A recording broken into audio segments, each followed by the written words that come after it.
There was a moment back in 2021 when it genuinely felt like PlayStation could do no wrong. The showcase that came out that year was stacked, reveal after reveal. We saw Marvel's Wolverine, God of War Ragnarok, Marvel's Spider-Man 2, and then out of nowhere, that logo appeared. Star Wars: The Knights of the Old Republic remake. And for a second, the entire gaming community lost its mind. This wasn't just another remake announcement, this was KOTOR, one of the most beloved RPG games ever made. A game people had been begging to return for nearly 2 decades. And now, almost 5 years later, we barely know what happened to that game.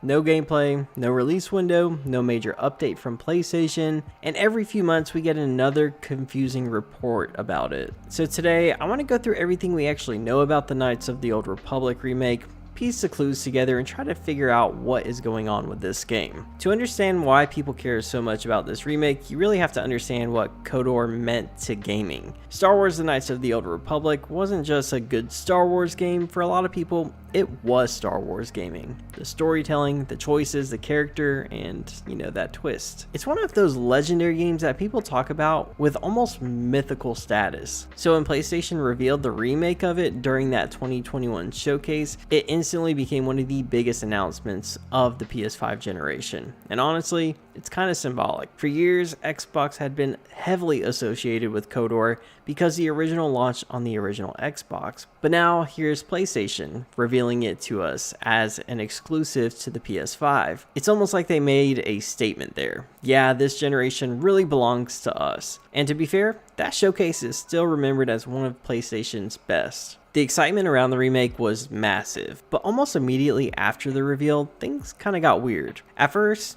it was the silence, which really isn't unusual. Big AAA games disappear for a while after they're revealed, especially big RPGs. But then reports started coming out about development troubles at Aspyr, the studio originally leading the remake. This is where the timeline kind of gets messy. According to multiple reports, Sony and Lucasfilm Games allegedly weren't really happy with the internal demos shown behind closed doors. Soon thereafter, reports claimed that the project was delayed indefinitely.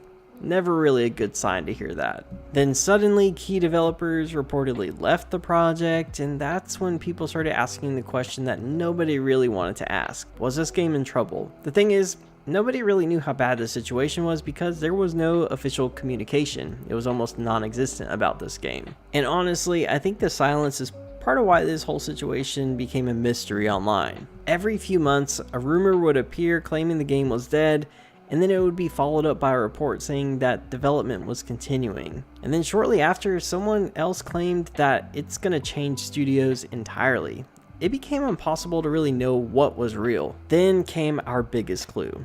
Reports began to say that the project had moved to Saber Interactive, and weirdly enough, that may be the best possible outcome. Because when people hear studio change, they immediately assume disaster, but if you look closer, the situation might not be that hopeless. Saber isn't one tiny developer. They've worked on some pretty good projects before, and they've shown that they can handle technically ambitious games. In a strange way, the studio transition may have been PlayStation and Lucasfilm realizing the original scope of the remake needed a bigger team and different structure. And honestly, I'd rather have them reboot development than rush out a broken version of this game, especially with a title like KOTOR. This isn't a game you get one shot at and can afford to mess up.